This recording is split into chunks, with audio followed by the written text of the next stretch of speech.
Oh, I didn't see you there. Welcome to my review. Hey, what's going on? It's your boy Blackout Jones back with another review of Demon Slayer, episode 3. Let's go ahead and get into it. Before I get into this episode review, I just want to talk to you about the quality of this episode, of these episodes of this season. You know, if you look back at older anime, of course they look well produced, like early 2000s, late 90s.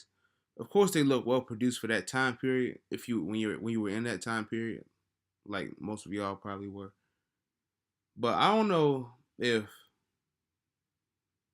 because a lot of things are getting animated well nowadays. Like it's rare to have a poorly animated show. You understand me? Unless it's like a small budget show.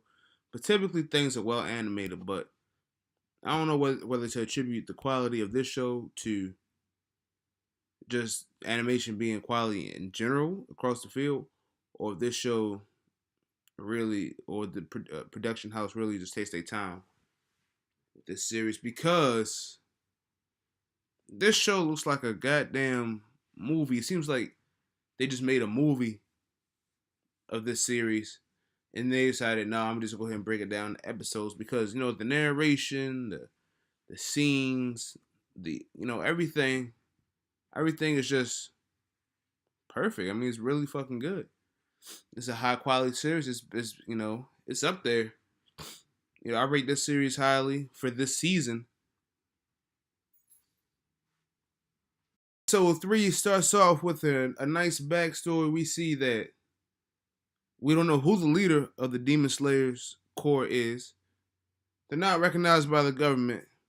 We also learn that some demons have special otherworldly powers. This is good because now it adds another layer of uniqueness to these demons that we'll be seeing and that our MC will be facing off against on his journey to turn his sister back into the living, back into the normal. Also, quick thing on his sister. Will she ever wake up? She's been asleep for about 6 months now, about a year and a half now. She's still asleep. She's hibernating. We don't know why she's doing it. It's odd. So we continue our training arc this episode, and I still stand from last week. The pacing is fast for this series, but I guess I can't be too mad at it, man. They're doing a pretty good job of it. I guess if you're only getting 12 episodes, you might as well not drag it out. You might as well just get to it, and they're getting to it.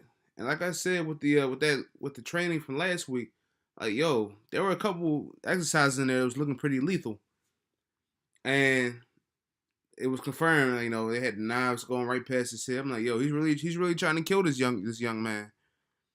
But it's a good training arc. I'm not mad at it. It's fast, fluid, covers a lot. I mean, he didn't really have to learn too much. It turns out. The main thing he really needs to learn is total control breathing, concentration. So let's go ahead, continue. I'm sitting here watching the show. I'm like, damn, they just went through a whole year of training in like 5 minutes. Maybe some people should take notes. Like, you don't have to have your training arc be dumb long in these series, man. You can do it how I would say longer than 5 minutes. You go over a year, but goddamn, like Dragon Ball Z, we'll take it all the way back. Dragon Ball Z, or no, Dragon Ball. They had a good training arc with him and Krillin. It was fun. They were going back and forth, da da da da. Probably back then, if you were watching the original, which most of us didn't do, you were probably like, hey, why are they taking so long? But this training arc is well done. Uh, so I'm watching the show. I'm thinking, all right, he's having a good training session. He's clearly getting stronger. He's clearly doing everything he needs to do. But then Yurodaki says, all right, I have no more to teach you. I'm like, hey, it's lit. It's over. He take him to the woods, and what do we see?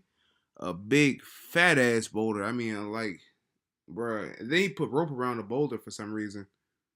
I don't understand why he put rope around a boulder, but there's a fat ass boulder sitting right there. and he said he wanted him to cut through it with the sword. I'm like, come on, bro. If somebody say, yo, cut that shit in half, a big boulder like that, I like, are you serious right now? Obviously, he had to use that hidden technique of total concentration breathing. And during this montage of him trying to break the boulder, it seems like we go further and further in time. I think it was half a year he spent trying to do it until I think his name is Sabito came out. Now, Sabito. Well, I'm gonna go ahead and get this out of the way. Everybody in the Demon Slayer chorus is a fucking dog. They can all handle their own. They can all put in their own work, and this is pretty good, man. I see they're strong. They're not lacking, and we could clearly see the strength difference between a full fledged Demon Slayer. We can clearly see the difference between a full fledged Demon Slayer and Tanjiro. And we all, because we didn't really know how much of a difference it was, because we saw Yorodaki put in work, things like that. He's like obviously a highly trained. We know that these guys can't be smelled, can't hear them coming. They're like assassins, and so we finally get to see the difference between that. When Sabito is moving through the trees, like dude is moving fast. He can't we can't even keep up with him. He's just slicing through the trees. Boom, boom, boom, boom. He's all over him. And then so he gets knocked out. He wakes up and he meets Makomo, a female Slayer. Did not see that because did not see a female Slayer in the works, but we have one. Her name is Makomo. We didn't see her fight, but I'm sure she's more than capable of handling herself. Like she was sweet and everything, but she had that one line where she said, he was like, "Well, how can I practice total concentration breathing, Makomo?" And she says, "Train to death." Straight face. I'm like, all right then. You feel me? Ain't no shortcuts in that, I suppose. But yeah, man, she's a good character, I'm sure. And again, 6 months passed after he met her, and during this 6 months, he was getting his ass kicked by Sabito. Sabito, he wasn't even using a real sword until one day he finally defeats Sabito. Finally, finally, finally. This last scene was crazy. The last scene was fucking nuts. Now he's facing off with Sabito. Sabito finally feels that he's ready. My guy has long hair now, and so we see